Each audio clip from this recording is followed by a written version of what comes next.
If you had to rank list the top 10 most badass people to ever walk the planet, who would make that list? In this video, you'll hear some recognizable names and some who are unfamiliar, but in each case you'll be amazed at just how badass a badass can get. Amazing. Number 10. Simo Häyhä.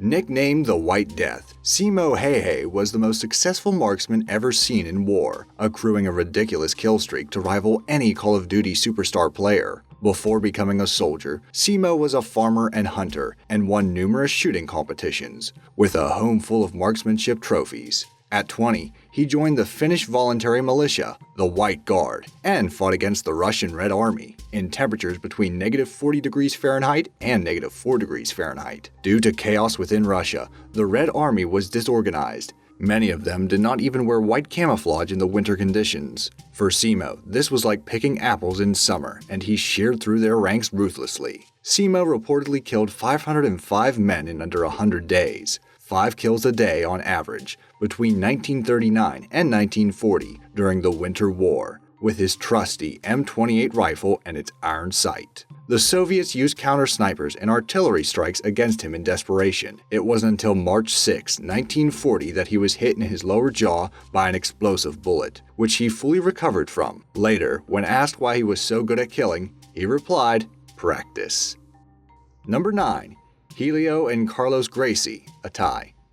At 5'6", 115 pounds, Hugh Gracie was an unsuspecting candidate for establishing one of the world's deadliest martial arts, jiu-jitsu. Born in Belém do Pará, Brazil in 1913, he was often sickly as a child. One day, a Japanese jiu-jitsu master known as Asai offered to teach Helios' brother Carlos as a favor to their father.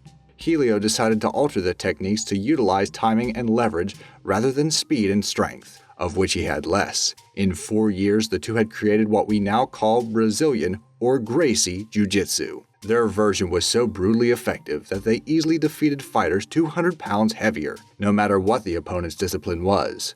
Carlos once said, "When we go to ground, you will be my world. The ground is the ocean. I am the shark." And most people don't even know how to swim. Hugh unsurprisingly became very popular with the ladies. His second wife was 32 years younger, and he had 7 sons and 2 daughters. One son defeated a sumo fighter, breaking his arm, and another ran the Gracie Challenge, where he offered $100,000 to anyone that could beat him in a fight. Then went on to establish the UFC, the Ultimate Fighting Championship, which sold for $4 billion in 2017.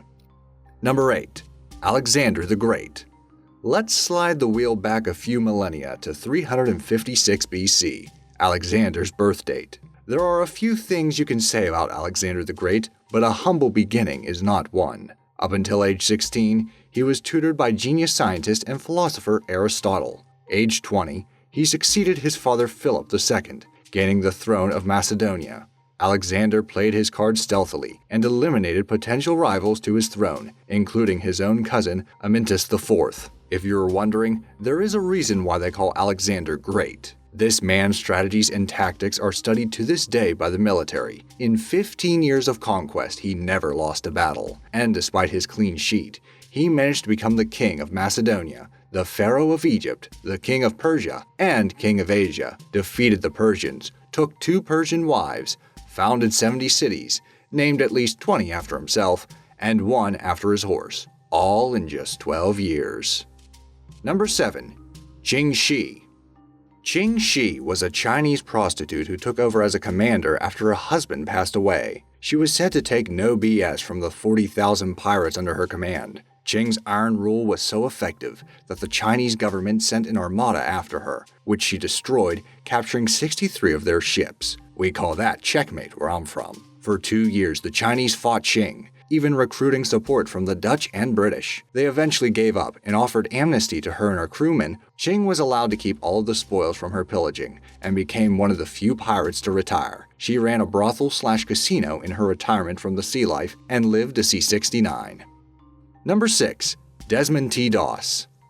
Desmond T. Doss was the first conscientious objector to be awarded the Medal of Honor. During World War II, the 26-year-old medic risked his life continuously in order to save injured comrades. Doss was the son of a carpenter and a devout Christian, and despite displaying unbelievable heroism on the field, he refused to carry a knife or gun or any form of a weapon. In Guam in 1944, he braved gunfire, torrential rain, and mud in order to save fallen comrades. He was the only medic who was not armed. On April 29, 1945, an attack in Guam left 75 Americans injured. Doss carried all 75 back to safety, despite being more at risk, as the Japanese would often target medics. He ignored people telling him to seek cover. During his time serving, Doss saved an estimated 100 lives. However, this is a modest estimate. He made it out of the war and died in 2006, age 87, and was the subject of recent Oscar-nominated movie Hacksaw Ridge.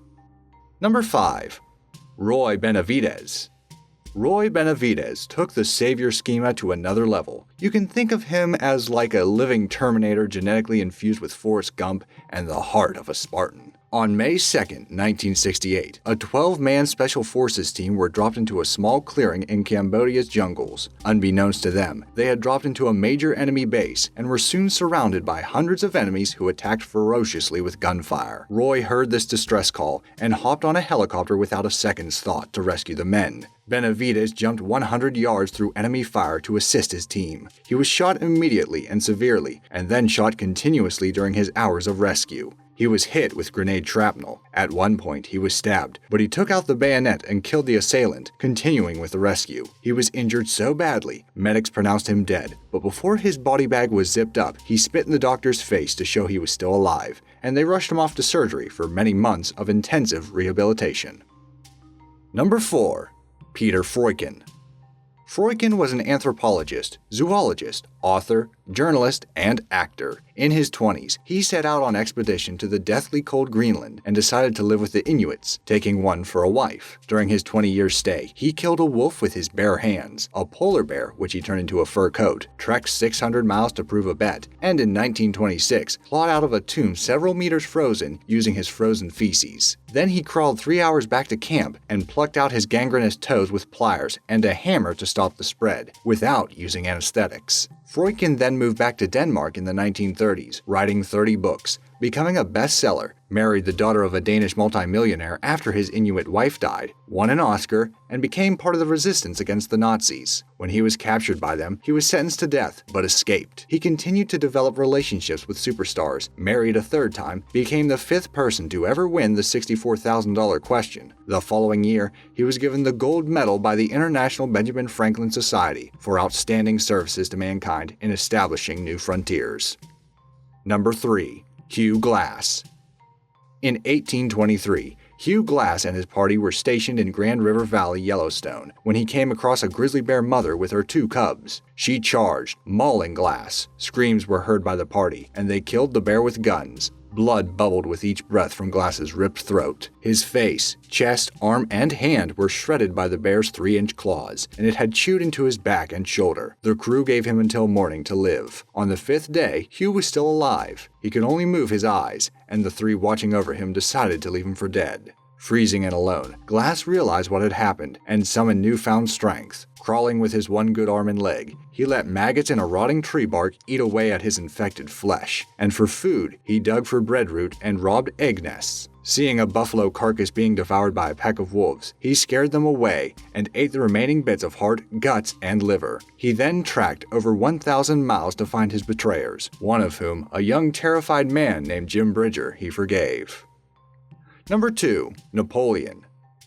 Considered the greatest military leader of all time, Napoleon was able to store unbelievable amounts of information about his enemy and territory using his photographic memory, using it to obliterate them. Some say Napoleon's biggest strength was his ability to focus on the task at hand and shut out all other distractions. He once led 60,000 men across the hostile Alps through the Great St. Bernard Pass in order to gain victory in Italy by surprising his enemy, and signed 33,000 letters in his lifetime to ambassadors, ministers, and marshals, issuing orders. He is quoted to have said, "Different subjects are arranged in my head as in a cupboard. When I wish to interpret one train of thought, I shut the drawer and open another. Do I wish to sleep?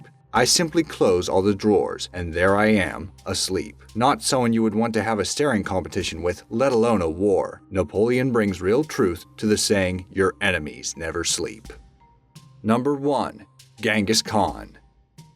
Genghis Khan created the largest connected empire in all of human history, yet we are not sure what he looked like. So how can someone that famous be faceless? Well, simply put, if you stare directly into the face of God, you die. Khan is quoted to have said, "I am the punishment of God. If you had not committed great sins, God would not have sent a punishment like me to you." Genghis got out a lot. Between 1206 and 1227, he conquered around 12 million square miles, killed as many as 40 million people, and lowered the entire world population by as much as 11%. As supreme ruler of the Mongols, he was so fearsome that women took their own lives rather than to allow themselves to be raped by his invading army. As a kid, Genghis is rumored to have killed his half-brother over a food dispute, and was so badass that he had a habit of promoting former enemies who showed talent. For example, Jebe, who almost killed the Khan in 1201 with an arrow during a battle against his army, was made his field commander and ended up one of Khan's best. Who do you think was the most badass? Let me know in the comment section down below. Thanks for watching.